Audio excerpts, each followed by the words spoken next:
but what he said next had Trump grinning ear to ear. Chief strategist Stephen Bannon left the White House on Friday amid a whirl of controversy. Bannon gave a groundbreaking interview with the Weekly Standard outlining his motivation for leaving, his next plans, and how he feels about the Trump presidency. Bannon made clear that he resigned voluntarily, saying he only planned on spending 1 year because he wanted to get back to Breitbart. But then things got really interesting. Bannon claimed that Trump's era of disruptive politics might soon be toned down now that he's out, saying, "The Trump presidency that we fought for, and won, is over. We still have a huge movement, and we will make something of this Trump presidency. But that presidency is over. It'll be something else. And there'll be all kinds of fights, and there'll be good days and bad days, but that presidency is over." Bannon also said that he fears establishment Republicans will have made it almost impossible for the president to meet his promises. "It's the Republican establishment. The Republican establishment has no interest in Trump's success on this. They're not populists, they're not nationalists, they had no interest in his program. Zero. It was a half-hearted attempt at Obamacare reform, it was no interest really on the infrastructure. They'll do a very standard Republican version of taxes." He continued, "What Trump ran on, border wall, where is the funding for the border wall, one of his central tenets, where have they been? Have they rallied around the Purdue Cotton immigration bill? On what element of Trump's program, besides tax cuts, which is going to be the standard marginal tax cut, where have they rallied to Trump's cause? They haven't.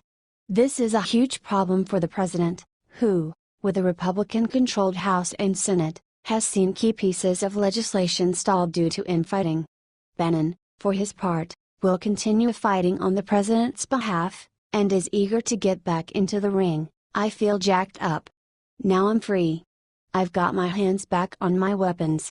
Someone said, "It's Bannon the Barbarian. I am definitely going to crush the opposition. There's no doubt. I built a effing machine at Breitbart.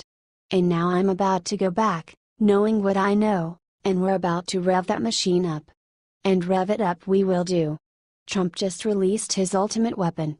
Bannon is going to go back and chip influence away from the rhinos and the Democrats now that he's back at Breitbart. In fact, it's what they agreed on all along, as Bannon said. "I said, look, I'll focus on going after the establishment." Trump said, "Good, I need that." I said, "Look, I'll always be here covering for you.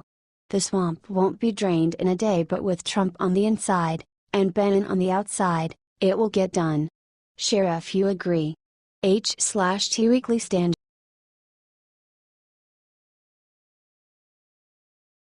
Bannon breaks silence. Look what he said just sacrificed for President Trump. Former White House strategist Steve Bannon isn't going to go anywhere. Steve Bannon is going to defend President Trump till the end. It might be best for him to fight the enemies of America outside of the White House. He's going to be unleashed finally and can now help our president from a different position. He is going to be sacrificed so that the country can keep on getting great again. Here is the full statement via the wonderful Josh Kaplan. Bannon just put the following warning: "If there's any confusion out there, let me clear it up. I'm leaving the White House and going to war for Trump against his opponents, on Capitol Hill, in the media, and in corporate America," Bannon said Friday. Rumors have been circulating that Steve Bannon was going to leave.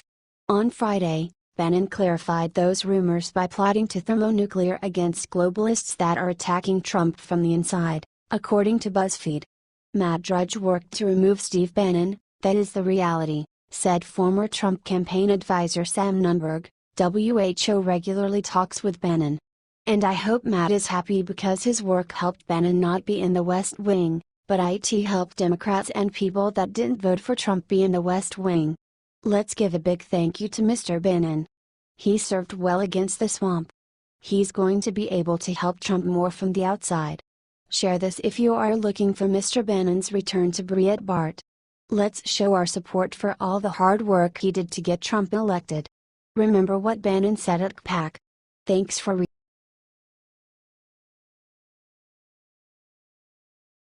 Steve Bannon is out, see the crazy reason he was fired. Steve Bannon has been a controversial person in the White House, since the get-go. But, hey, so has Trump. In recent weeks, there's been reports that Trump thought Bannon was one of the leakers. Then earlier this week, Trump came out saying Bannon is a friend of his and a good guy.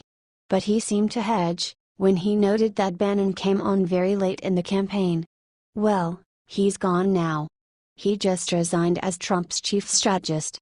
According to the New York Times, Mr. Bannon's future is still being discussed, though.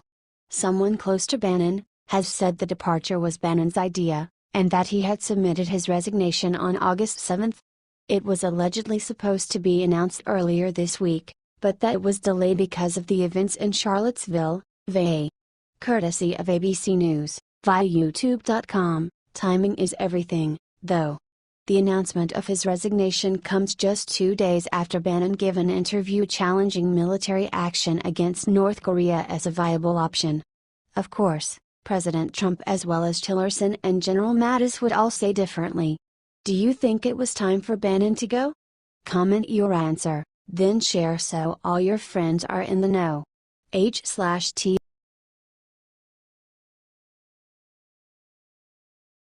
Kill shot. What Elizabeth Warren just announced has put the knife in the Democratic Party for good. The fact that the Dems still can't even come close to what Trump has done for the Republicans, in terms of fundraising, is evidence that the Dems lack any form of a leader. And to prove it even more, now there is infighting amid bigwigs in the party itself. Elizabeth Warren is leading the charge within the party that the progressives have taken control. She has offended the moderate Dems, by saying that the progressives are the heart and soul of the party now. To see into their party, we all know, it's important to know your enemy. Watch her, below, at the 2017 Networks Nation Conference, courtesy of Reflect, via YouTube.com. Did you hear her encourage necessary trouble? And call the progressives Donald Trump's worst nightmare? And they say that Trump supporters are the cause of the violence? Come on. There is serious infighting within that party. Former Representative Ellen Tauscher, D. California, said recently, and it's certainly not going to help us win. Our party should be looking to expand the tent. If we divide ourselves, we're doing our opponents' jobs for them. Yes, they are. Trump has had the worst press of any president, ever. And yet, still, the Dems are divided, with no true leader in sight. That party is done, don't you think? If you do, comment yes or no. Then share so all your fellow patriots can smile. H/T The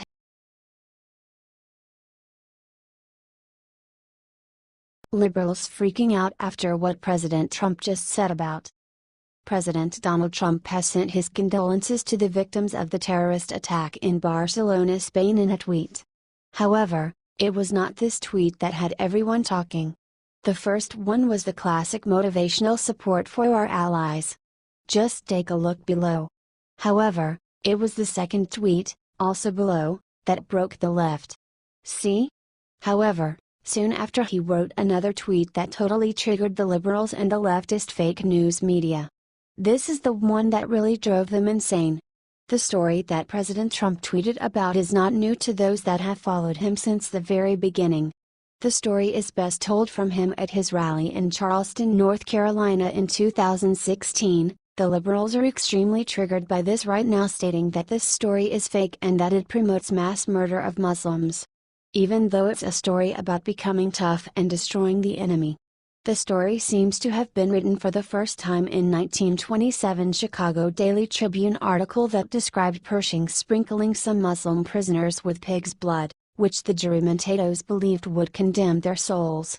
We also found this article where it tells the story in detail, written by librarian Walt Sinnert for the McCook Gazette in 2014. You can read it here. Whether the story is true or tall tale, it's still a good story about being tough and using the enemy's weakness to your advantage in war. Let us know what you think and share this report 10,000 times if you think that President Trump is correct in telling this.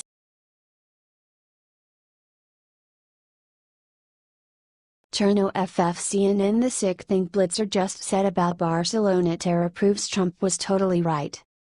CNN host Wolf Blitzer upped the crazy to a whole new level on Thursday after the suspected jihadist attacks on Barcelona that left 13 dead and more than 50 injured. The attackers used a car to plow into a crowd of pedestrians at the popular tourist area Los Ramblas. This is a sick tactic that terrorists have used in Europe multiple times: an attack in Nice, France that killed 84 people, and another in London that killed 4, being just 2 examples. Those facts seem to have escaped Wolf Blitzer, however, who, along with CNN national security correspondent Jim Cito, pondered whether or not the Barcelona attack was a copycat of Charlottesville. The violent rally in Charlottesville ended with a man plowing his car into a crowd of protesters, killing 1 woman. Cito said, in light of the uproar of the last several days, 5 days apart you have a white supremacist in Charlottesville use a vehicle to kill. And here you have attackers at least following the modus operandi of terrorists using vehicles apparently to kill as well, and those shared tactics that should be alarming. Blitzer replied, there will be questions about copycats. There will be questions if what happened in Barcelona was at all a copycat version of what happened in Charlottesville, Virginia. Even though there may be different characters, different political ambitions, they use the same killing device. A vehicle going at high speed into a large group of pedestrians. Check out the whole bizarre exchange here. This is media bias at its most sick. I don't know how CNN's national security advisor came to the conclusion that the Barcelona attack is a copycat of Charlottesville, when vehicles have been used in Islamic extremist attacks multiple times over the past year alone. These people will do anything to further their own agenda and have completely frittered away any semblance of journalistic integrity. President Trump just called them out on Thursday for their bias against him. This latest commentary was so egregious I don't know how anyone can continue watching Wolf Blitzer or CNN. Share so everyone gets the message. Turn them off. H/T Washington Free.